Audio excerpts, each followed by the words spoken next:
Hello dear, welcome करता हूँ आप सभी को। जैसा कि आप लोगों को पता है कि मध्य प्रदेश में अभी एग्ज़ाम चल रहा है, तो फाइनली मैं यहाँ पे आप लोगों को बता दूँ कि Madhya Pradesh nurses registration council Bhopal में जो एग्ज़ाम आपका चल रहा है सप्लीमेंट्री पेपर, तो उसका जो है मैं यहाँ पे सेकेंड ईयर का जो है mental health and psychiatric nursing का पेपर और उसके सॉल्यूशन लेकर आ चुका हूँ। ठीक है, आप लोग जितने भी आगे एग्ज़ाम देने वाले हैं या जो लोग भी एग्ज़ाम दिए हैं, एक बार देख सकते हैं रिवीजन को या सॉल्यूशन को, आगे आपको बहुत काम देगा। ठीक है, चलिए सबसे पहले यहाँ पे क्वेश्चन देख लीजिए। 15 नंबर में पूछा गया है। क्या प्रश्न है? सिजोफ्रेनिया क्या है, इसके कारण चिन्ह लक्षण बताएं और इसके मरीजों का नर्सिंग प्रबंध बताएं। तो यह प्रश्न आपका कितने नंबर का है? 15 नंबर का। अब आप खुद देख लीजिए, मैं नहीं बताऊंगा मैं ये पढ़ाया था या नहीं पढ़ाया था। मैं इसका प्रकार भी पढ़ाया हूँ, इसका ट्रीटमेंट कैसे करेंगे वो मेडिकल उपचार भी पढ़ाया हूँ। तो आप लोग इसका पढ़िएगा तो ज़रूर जवाब दीजिएगा। देखिए, ठीक है, सिजोफ्रेनिया क्या होता है आपको पता है। स्किजोफ्रेनिया में व्यक्ति का बिहेवियर, ठीक है, बिहेवियर का सोच, समझ गए, सब बदल जाता है। मतलब इसे एक पूर्ण पागलपन जो है कहते हैं सिजोफ्रेनिया को। मानसिक, अब यहाँ पे दूसरा जो प्रश्न है ये भी 15 नंबर का है, देख लीजिए।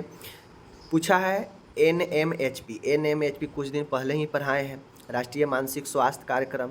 इस कार्यक्रम का क्या उद्देश्य है और इस कार्यक्रम में नर्स की भूमिका बताना है। तीनों प्रश्न मैं आपको पढ़ाया था कि नहीं पढ़ाया था, कि भूमिका एज ए एजुकेटर के रूप में, एज ए जो है आपके एडमिनिस्ट्रेटर के रूप में, एज ए एडवोकेट के रूप में, ठीक है ना। तो बहुत सारे मैंने भूमिका पढ़ाया है, आप इसको पढ़े होंगे तो ज़रूर बनाएंगे, ठीक है ना। कोई ऐसा प्रश्न नहीं है कि मैंने नहीं पढ़ाया है। तीसरा प्रश्न आपके सामने में आ गया, ECT को परिभाषित करें। ECT तकनीक देने के लिए क्या क्या तैयारियां की जाती हैं वो लिखना है, ठीक है। 7 नंबर, इलेक्ट्रोकन्वल्सल उपचार प्रदान करने में नर्स की भूमिका स्पष्ट करें। आपको मैंने पढ़ाया है कि ECT से पहले, ECT के दौरान, ECT के बाद, तीनों रूप में भूमिका लिखना था। तो ये भी 15 नंबर में था। तो तीनों क्वेश्चन मैंने पढ़ा रखा था, 45 नंबर बिल्कुल बनने वाला था। ओके, आगे जो है आपका, आगे जो यहाँ पे जो दिए गए हैं देख सकते हैं, वो है 5 नंबर का फिलअप, ठीक है। फिलअप है, फिलअप में क्या था कि antipsychotic drug are also known as, मतलब जो मानसिक बीमारी के लिए जो दवाई दिया जाता है एंटीसाइकोटिक, उसको और किस नाम से जानते हैं। तो इसको और हम लोग जो है किस नाम से जानते हैं? न्यूरोलेप्टिक, ठीक है। क्या चीज़? Neuroleptic. Antipsychotic drug are also known as neuroleptic, ठीक है। न्यूरोलेप्टिक आप लोग को, ये तो पिछले बार भी जो है मेन एग्जाम में पूछा गया था, ठीक है। Neuroleptic, neuroleptic is the right answer. समझ गए चीज़ों को। चलिए, कहता है fear of high places is called, मतलब ऊंचे स्थानों से डर लगना, ऊंचाई से डर लगना क्या कहा जाता है, ठीक है। तो इससे हम लोग एग्रोफोबिया कहते हैं। क्या कहते हैं? एग्रोफोबिया। एग्रोफोबिया किसी व्यक्ति को होता है तो उसे हाई से, ऊंचाई से डर लगता है। Ego is based in this dash principle, मतलब ईगो किस सिद्धांत पर कार्य करता है या आधारित है। तो मैं आपको पहले कितना बार बता चुका हूँ, यह रियलिटी के सिद्धांत पर, वास्तविकता के सिद्धांत पर काम करता है। देखिए, जो मेरा ऑब्जेक्टिव का वीडियो देखे होंगे उनको पता है कि मैंने टोटल करा रखा है। OCD का पूरा नाम क्या होता है? OCD। OCD एक बीमारी है, आपको पता है। इसे हम लोग ऑवेसिव कंपल्सिव डिसऑर्डर कहते हैं। क्या कहते हैं? O फॉर ऑवेसिव, ऑवेशन या ऑवेसिव कहिए, ठीक है ना। C for compulsive and D for disorder, obsession compulsive disorder, ठीक है। चलिए, स्मृति में कमी को क्या कहते हैं? Loss of memory is known as amnesia, ठीक है। एमनेसिया मेमोरी लॉस को कहते हैं, पता है आप लोग को।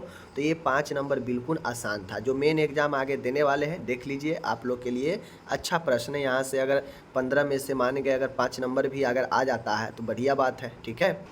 नेक्स्ट प्रश्न यहाँ पे है मैचिंग है। देखिए, मैचिंग कितना अच्छा दिया गया है, 5 नंबर में, बिल्कुल आसान है, ठीक है।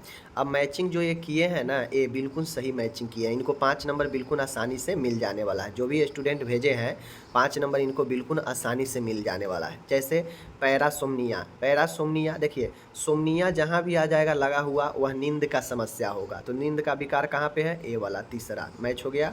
उन्माद, मेनिया, आपको मैंने पढ़ाया कि मेनिया एक ऐसा बीमारी है जिसमें व्यक्ति अपने आप को बहुत महान, बहुत ज्ञानवान, अपने आप को ऊंचा दिखाने वाला, बहुत बोलने वाला, बहुत ज़्यादा बात बात पर हंसने, बात बात पर रोने वाला होता है। तो ऐसे उन्माद जो होता है भव्यता का भ्रम होता है, जिसे उन्माद मेनिया रहता है उसे लगता है कि सबसे बड़ा जो है महान भव्य हम ही हैं। ठीक है, तो ये चीज़ है। बिना वर्णन यानी बिना किसी कारण के भय लगना डर कहलाता है, फोबिया कहलाता है। ठीक है, तो ये आपका इससे भय विकार हो जाएगा। एनोरेक्सिया नर्वोसा यह एक खाने की बीमारी है, मैंने आपको पढ़ाया है। एनोरेक्सिया एक खान पान से संबंधित बीमारी है। डाइजापाम एक एंटी एंजाइटी ड्रग है जो कि आपके छोटे से लेकर मध्य मानसिक बीमारियों में दिया जाता है, चिंता वगैरह में। ठीक है ना, तो ये आपका हो गया यहाँ पे 5 नंबर बिल्कुल आसान। ठीक है, आगे चले।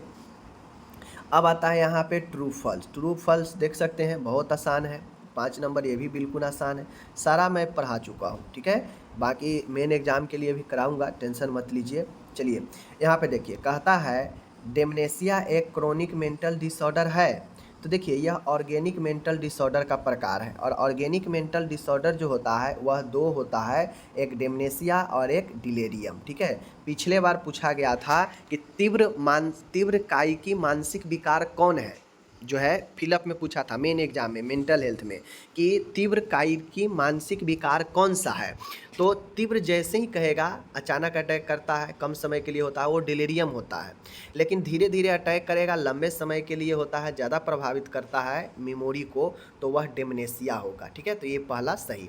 दूसरा कहता है न्यूरोसिस व्यक्ति अपने आप को स्थिति के अनुसार ढाल नहीं पाता है, तो ये गलत है। साइकोसिस वाला व्यक्ति नहीं ढाल पाता है अपने आप को, लेकिन न्यूरोसिस वाला जो है कंट्रोल कर लेता है, तो ये चीज़ें जो है गलत हो जाएगा। ओके, कहता है रेपार्ट नर्स एवं रोगी के बीच की साझेदारी को दिखाता है, तो बिल्कुल रेपार्ट एक ऐसा मतलब तरीका है जिसमें नर्स और रोगी के बीच की साझेदारियों को, कामों को दिखाता है। हिस्टेरिया एक साइकोलॉजिकल डिसऑर्डर है, बिल्कुल हिस्टेरिया आपका एक साइकोलॉजिकल डिसऑर्डर है, सही हो जाएगा। सिजोफ्रेनिया यादाश्त का खोना है, अभी ऊपर पढ़ाए हैं। Loss of memory is also known as amnesia memory loss, जो कि यहाँ पे कह रहा है schizophrenia is a loss of memory, उसी क्वेश्चन को उल्टा कर दिया है फिलअप वाले को, तो यहाँ पे एक गलत हो जाएगा। ठीक है, एक गलत हो जाएगा, 3 सही 1 गलत। ठीक है, चीज़ें समझ गए। चलिए अब यहाँ पे शॉर्ट क्वेश्चन जो पूछे गए हैं आप लोग देख सकते हैं। शॉर्ट क्वेश्चन में क्या पूछा है कि संक्षिप्त में टिप्पणी लिखना है किसी 3 पर। ठीक है, 5 दिया है, 4 दिया है, कोई 3 पर लिखना है। पर्सनालिटी व्यक्तित्व क्या नहीं पढ़ाए, बिल्कुल पढ़ाए हैं। डिप्रेशन अवसाद ये भी पढ़ाए हैं। Principle of mental health nursing, क्या मेंटल हेल्थ नर्सिंग का सिद्धांत मैंने नहीं पढ़ाया, बिल्कुल पढ़ाया, जाकर देखिए। मैं MSc मेंटल स्टेटस एग्जामिनेशन कई बार पढ़ा चुके हैं, जाके देखिए। तो टोटल हम सब सब्जेक्ट में पढ़ा चुके हैं। ये डिपेंड करता है स्टूडेंट के ऊपर कि कौन स्टूडेंट कौन वीडियो को मेरे देखे हैं या नहीं देखे हैं, अच्छे से पढ़े हैं नहीं पढ़े हैं, तो निर्भर उन पर करता है। बाकी अगर मैं नहीं पढ़ाया हूँ इसमें से, तो जाके आप कह सकते हैं कि हाँ आपने नहीं पढ़ाया है प्रश्न। आप अभी प्लेलिस्ट खोलिए 22 से 23, टोटल सब्जेक्टिव उसमें से मिलेगा। ठीक है, बाकी चलिए मिलते हैं अगले वीडियो में। आप अपना ख्याल रखिएगा। आपको इन क्वेश्चन के बारे में क्या कहना है कमेंट करके ज़रूर बताइए। धन्यवाद।